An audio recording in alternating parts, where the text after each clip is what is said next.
listing and what it means for the cryptocurrency market. So talk to me. What's going on with that? You're the one that broke the story to the group chat. So I need you to let me know what's going on with the Tether delisting and why it's so important to you, or for us Well, in chat. so the MICA regulation is supposed to take effect today in Europe. So MICA stands for Markets in Crypto Assets.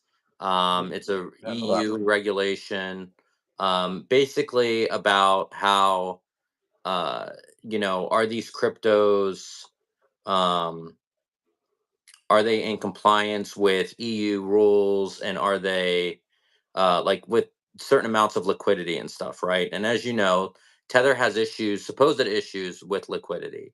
Supposed, Um, right? We don't really know because I thought that at the Bitcoin conference, wasn't the person that like one of the major corporations that backs them saying that they're very, very liquid? I mean, they can say anything they want if it's not so stock they market can say listed, of anything they course. But want. There was a lot of talk that they didn't have the US dollar assets that they said they had, and that they were using Asian corporate bonds like Evergrande. So that's why there was a lot of concern that the crypto markets could go down if, like with the Evergrande bankruptcy in China. And apparently that's crept back in the sphere of possibilities recently. So, um, Tether could have an issue because it's hard for them to be as open and transparent as they need to be to meet these regulations. And the EU is going to be hard on them because they're the big stable coin, right? Which everything trades on. and what do you mean? I mean, yeah, they are the big one, right? USDC is like number nine, right? And they're still number three. Well, fighting out with XRP for the third spot. But Yeah. yeah, like so. Why is USDC like? Why are they okay? And I'm assuming RLUSD because nobody actually talked about the maker regulations on RLUSD. Maybe it's too soon for that. But why is USDC able to meet this requirements, but USDT cannot?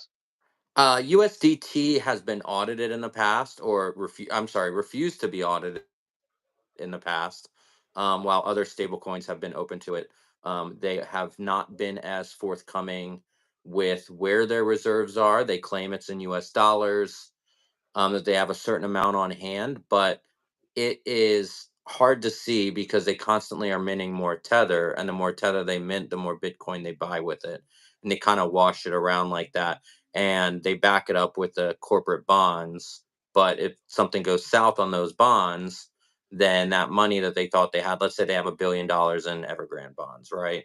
And they're backing it with those $1 billion. Well, Evergrande goes bankrupt, they don't get paid out, they're out $1 billion. Now all of a sudden you have $1 billion worth of Tether that's unbacked. I have a question though. Like people are freaking out, right? Because people were saying for the past like week that there was gonna be like a major crypto crash today because of the TOD listing. But my Yeah. understanding is, correct me if I'm wrong, that technically, I mean, so obviously some of the larger exchanges have already delisted them or are beginning to, but they have until 2026 to delist Tether, right? They don't have to delist. Not, it's not like everybody's Well, gonna get delisted today, right? so in the EU, in the European Union, they're not following regulations. They're supposed to be delisted. Now here's the issue. The EU has not been very forthcoming with it. The EU has basically just not said anything. They haven't said like, oh yeah, Tether's going to be delisted, and they also haven't said Tether's safe. So they just kind of left it up to everybody, and they see what's going to stick.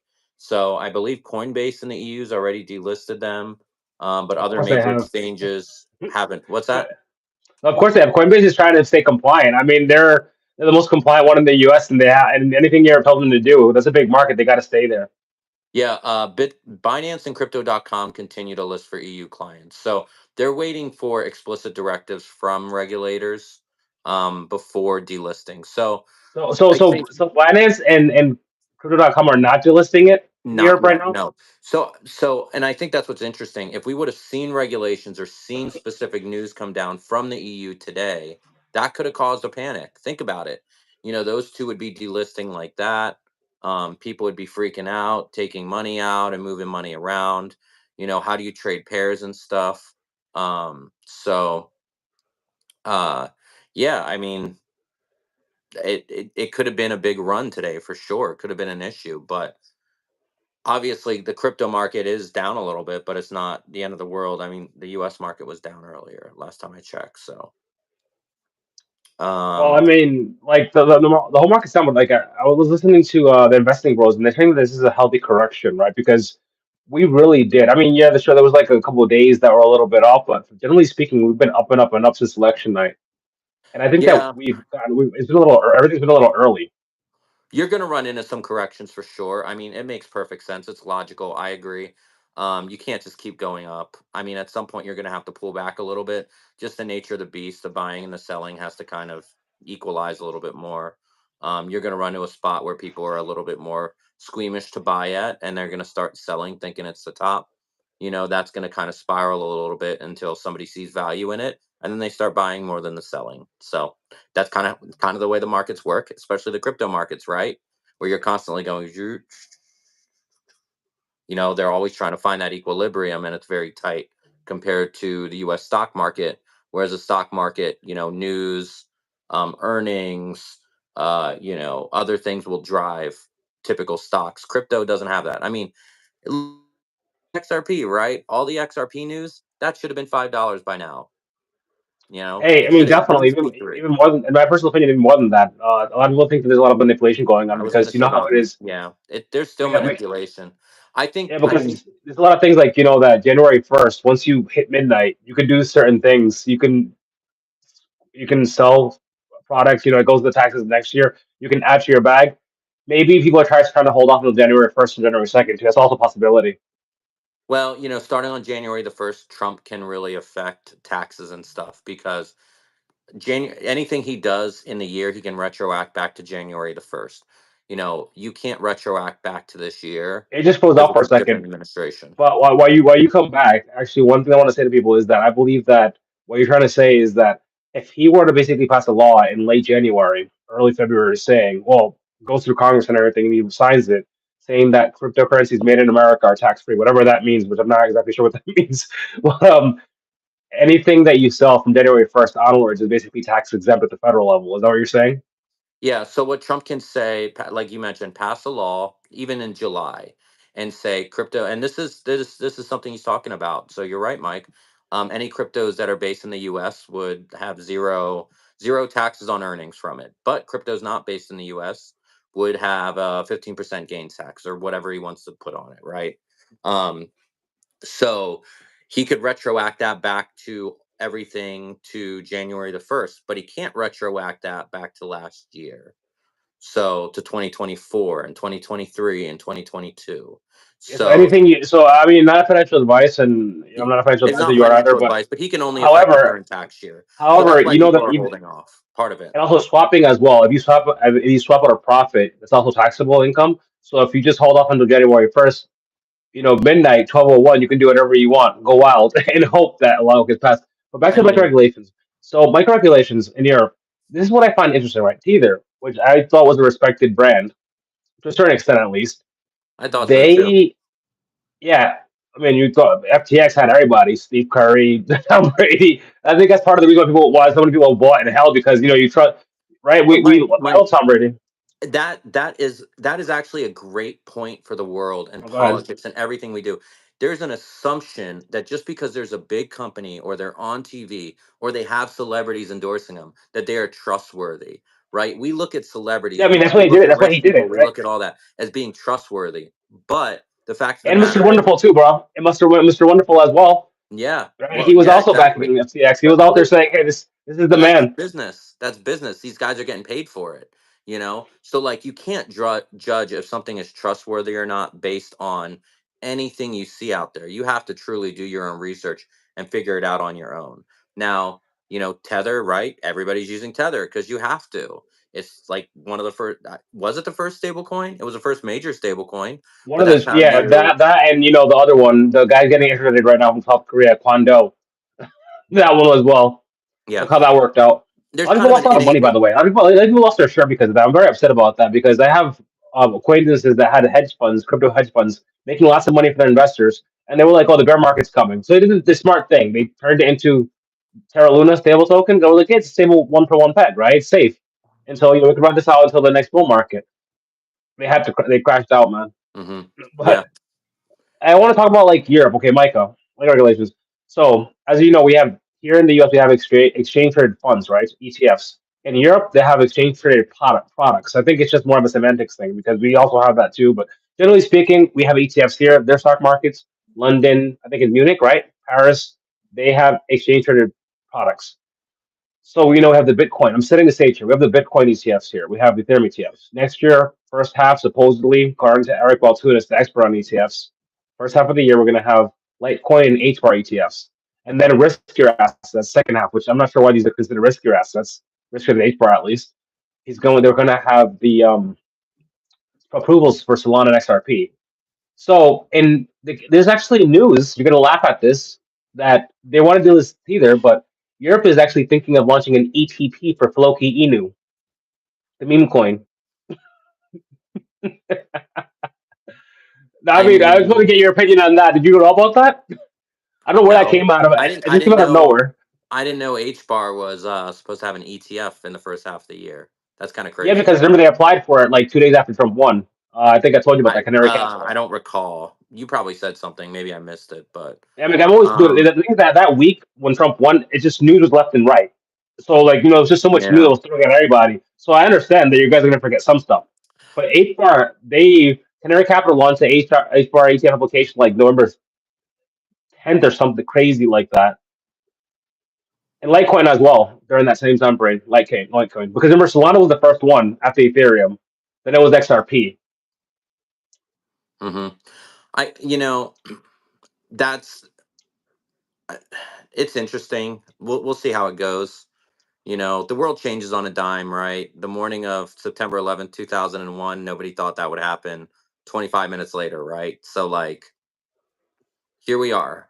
So something could drop and everything could change. So if everything goes the way that it is currently going, it's an interesting proposition and it could lead to a lot more meme coins being in ETFs or, you know, even in their own baskets, right? You have a meme So you're basket. saying that flow because remember we were talking with Jet and Jeet and we also talked about this before, that in our opinions, there was gonna be a basket of meme Yeah. coins, right, in an ETF. But then like a few weeks ago, people started talking about Dogecoin ETFs on its own. And now in Europe, it looks like it's a high likelihood, not like it's speculative, but it's like a 70-80% chance that they're gonna have a Floki basically ETF in Europe. And I'm confused. I'm like, okay, so Tether is no good, but Floki, is a good to go. I don't know. Well, I'm just but you saying. have to think though, like Flocky isn't like, Flocky, as I said. yeah, Flocky. Flocky is not. There's no lack of transparency. Like I think people know it's just backed by the meme, right? It's backed by people. So like you're investing in the program and the setup, hoping that they will be able to make money off of the platform, right? And there's a Tether, doggy DAO too, by the way. There's a doggy DAO. You can vote in it if you own a certain amount of okay, it. that's cool. And apparently people can vote to increase liquidity if there is an Yeah. ETP, is what I'm saying, which is actually, I thought I found it pretty interesting, So but go ahead. yeah, so the problem with Tether is that you don't know what's backing it. You don't know what's going on. There's not a lot of transparency. There's rumors and there's other things, but meanwhile everybody's using Tether to trade everything. So like here you have this coin that you have no idea if there's any backing that you're assuming is pegged to the US dollar 1 to 1, but you can't really confirm. Whereas now you have USDC, which has done a better job, and RLUSD, which is coming out on a much better platform overall, Well, which is pegged. RLUSD has got the approvals in the hardest place in probably the world to get crypto approval, New York State. Once you're approved in New York State, you're basically approved everywhere else. I mean, if something slips up with Tether, I mean RLUSD's right there to pick up the pieces. Now I don't know the stuff about adaptability on chains and everything and on platforms and all that, but like, it's available and it's people know the backing. It's much more transparent. They've been very open with willing to show what's backed compared to Tether. Tether is still kind of like, despite all these issues, they really haven't done anything that should give anybody the warm and fuzzies. They haven't come out and been like, oh yeah, here's our backing, here's our dollar assets, here's proof of them. Like, so I mean, I feel like they're living uh on borrowed time right now. They're not even an American Wow. company. That's another I great mean, point. see, They're not even an American that's the third company. biggest cryptocurrency project in the world, bro. If that goes under, if it goes, maybe if they can manage the decline, and RUSD can pick up the pieces really fast. But if it just goes under, that could Tether. really that could really bring the crypto markets. That can bring on the next bear market really fast. So that's why you keep asking me what my price predictions are for things and and uh and Bitcoin and stuff. And it really it's so dependent on outside factors other than just do people want to buy it and do they see it as a store of wealth? Because Bitcoin is tied to Tether, All right, while and you're it's a doing way that, that they wash oh, it. go ahead. So Sorry, you the froze way for a that they second. basically Repeat that wash the again. Tether, We start over again. Sorry, for 5 seconds ago, you kind of froze for a little bit. sorry, Bitcoin is tied to Tether. They mint new Sorry. Tether, they buy Bitcoin with it. It's any any any issue with Tether is going to cause a massive issue with Bitcoin. Will it flow downhill? Yes, of course. You'll have crypto issues across the board. How soon can that gap be filled? That's a great question. There's not there's I'm gonna say there's probably not enough USDC to be minted in order to meet that demand. So or RLUSD at this point. Like look at the demand for RLUSD. There's probably not enough out there. Not Um right now. Yeah, I mean, definitely because not adapted yet. people So people went crazy over it, right? And then what mhm. happened basically was that the joke, remember like the porn video, one man F's 8,000 people or 8 billion people, the Fed chairman give that speech. Which, by the way, I don't think he said anything crazy. Maybe the thing that scared people was that he said that it looks like they're going to be pausing in January. Maybe that scared some people, Mhm. but he still had the cut. So I'm not sure why people freaked out. I mean, you can't get around the obvious. Everybody knows it, right? They're going to have to cut rates. They can't go up. And that in and of itself is going to cause issues because the economy stinks. I mean, you see all the job numbers are coming out saying that they lied about. There's like millions of jobs on the books that don't exist, that never Yeah, happened. or government, because the government can basically just do anything they want. The The government can government can create new make up jobs. job numbers and then after the fact they revise them down like a month later. And they've done that forever. But the difference is that some administrations are a little bit more cavalier than others. And the jobs in the US right now, I mean, you're an American living here, 95% of you guys are probably like, man, this is not a good economy. Jobs are not the best. They're not paying It's well. not. They're paying It's really just not a low good one. compared to the inflation. And Like nobody can really afford it. Like we're mhm, doing okay, yeah, but like I know, I hear the stories and I travel the country, and a lot of people aren't doing well. Like it's yeah. a struggle because So hearing job people are still numbers come getting. out, There's like a lot of jobs that were paying $40,000 15 years ago starting pay, which are still paying $40,000 starting pay, and it's like everything's like a house is like 10 times the price it was, yeah. and a Uh, car you got to pay a car note. jobs. I mean, got my home went up double from not even 10 years ago. So there's an example. But so like That's crazy, by the way. it is just the job numbers just don't jive with the reality that everyday Americans are living. So when you see the federal government saying, "Oh, we created 600,000 jobs this month or that quarter or that month," it's not true. It's just not true. And so they've actually come back and people have audited those jobs and they're like, those aren't real jobs. Like they are not jobs that should be counted in this. So there might be some investors that have some lawsuits, coming up Definitely. if you're in the market. But that But would be speaking of very invest, interesting. but going back to the MICA regulations, is there okay? So USDT, right? You said Biden hasn't listed them yet, and they're not everybody has listed them. Is there a possibility, in your opinion, because obviously there is, but in your opinion, is there a possibility? I have to hop off by the way soon because there's a YouTube channel I got to be part of, and you have two amazing, beautiful young kids and your wife as well. Holidays, but anyway, you think there's a possibility that this situation can be salvaged and USDT can basically become compliant, or you think that's just they can't at this point? We're past the point of no return in their stuff. So they can become compliant, but what they would need to do is show their reserves, allow an outside company to come in and audit them, release that audit, and show Or that the their actual government reserves itself, or are they within whatever standard. government department, because the government can audit too. I'm sure that MICA has auditors as well, right? Um, I don't think MICA has auditors. MICA is more a set of standards and laws The EU does that where they have like acronyms for laws and stuff a lot. Yeah, but whoever passed that was the European Union, right? European Parliament. I would assume that the European Parliament, the president, they have an office of auditors, right? Because the US, we have that too. The FBI, like if you watch Margin Call, the FBI showed up. It's started auditing things, like what's going on here. So I'm assuming there's auditors there. So you think that if there's an audit by a third party or a reputable third party company or the Yeah, they're going government, to you look think for a that's reputable third party audit. They're going to look for proof of reserves. And then what are those reserves, right? They probably have some reserves, but are those how stable are those reserves? So like, you know, yeah. like for example, if they had Crazy gold, stuff. right? Gold is the most reserve is the most stable reserve, right? Then US dollar second. Then, you keep going down the list. And Evergrande bonds is very far down the list. But they were able to probably get that thinking that that would be beneficial to them, and then Evergrande crashed. So Well, too bad they um, too bad they can't use it. Too bad they can't use the euros.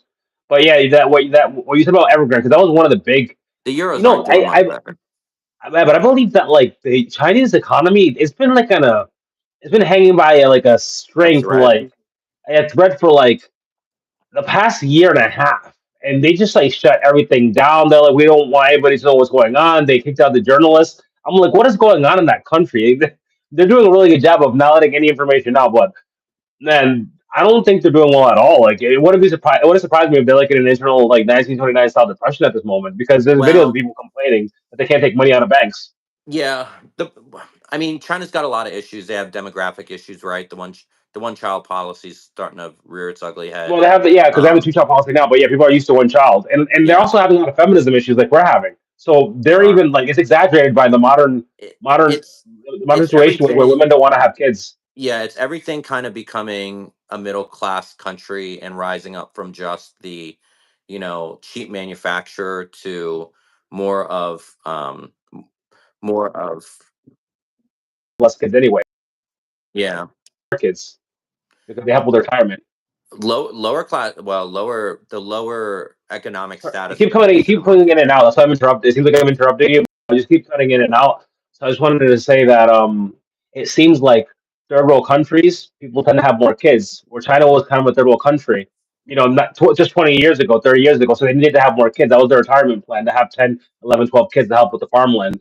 And now Exactly. you're becoming a first world country, and people are going to work, and they're like, "Whoa, maybe we were already used to having one kid, and now women are like, hey, I want to be like the Western woman in America and in Europe, and I want to get married till I'm 35. Oh my Mhm. God! In China, men are still thinking like it was 30 years ago. They're still like, hey, if you're past 25, you're screwed. So you have a lot of these women like in their 40s that basically are like, yeah, I can't get married anymore. It's over. Yeah, and on top of that too, as the country becomes, more middle class, it's a more service-based economy. The more service-based economy, the less manufacturing and stuff. So it's just their demographics, their system, everything's changing. So for them, they have a lot of issues going on in general, right? You see some of their corporate structures, Evergrande and stuff like that. They're just kind of built on not solid foundation. So Well, a lot of things anyway, people we thought got. about China's coming true. So I'll you get the last few sentences in, and then we gotta get out of here so we can start, making this money with these podcasts. Go ahead. right. Any thoughts in your head or anything? Um, I'm interested to see with the change of the year, I'm interested to see the whole financial situation just globally. I wonder if this week is going to be a big week, if there's going to be a lot of, the market was down earlier. Are we possibly going to see a reset start to happen? They want to keep the market bad for Trump. And is that going to include crypto, or will crypto run opposite? Will people put their money into crypto knowing that, hey, now's a great time to buy because Trump's coming in office? So while Trump might not like the stock market, Trump likes the crypto market, and Trump likes certain things like XRP with great use case. So um, I I wonder how that's going to shake out. I think the next month or so is going to be extremely interesting from a geopolitical events and financial event standpoint. So Definitely. And cold storage is king. Remember that. I want to keep pushing that. We want everybody on cold storage because during the bull runs, you do not want any of your money if you can help it if you on don't own it, centralized exchange. if it's on an Yeah, exchange, but they centralized exchanges, but especially like at that time frame, because sure, Coinbase is safe, blah blah blah. The government can still take it. They can still levy it. I don't trust the government. However, that they're starting to start getting glitchy with the the exchanges are going to get really glitchy. So you want it on cold storage, your own cold storage, your hardware wallet at home, where it's nice and safe and nobody can mess with it, and you know that no matter what happens to the exchange, you're safe. But with that being Just said, we got to get just hold going. on. Just Go ahead. just one last thing. Just remember, they can prevent you from taking that money out. They That's the can thing, not just glitchy, but an exchange can say we are not letting you take money out. We are not letting you do definitely, we are not letting you trade and this. So let's say something goes we up to $10, right? And that happens and it falls to 50 cents or 25 cents and you could have made 40x on whatever you put in. Like by selling at the top. You have zero control over your money. So you don't own your definitely crypto. Robinhood. You have Robinhood zero has those control. issues. Robinhood has those issues where they stop people from selling. But remember, you can swap for free in like I have Arculus. You have Arculus. You can swap in Arculus. You know, you can stake in Arculus. You can do Hmm. everything that you can do on a centralized exchange in Arculus. Sure, they don't have as many cryptocurrencies, but hey, man, like if you can sell at the top and your Arculus card, they're not going to get glitchy. They're going to let you do that. Yeah, Well, that being for said, sure. we got to get going, So, brother. So upwards and onwards. See all you right. next year. Bye everyone. Ciao.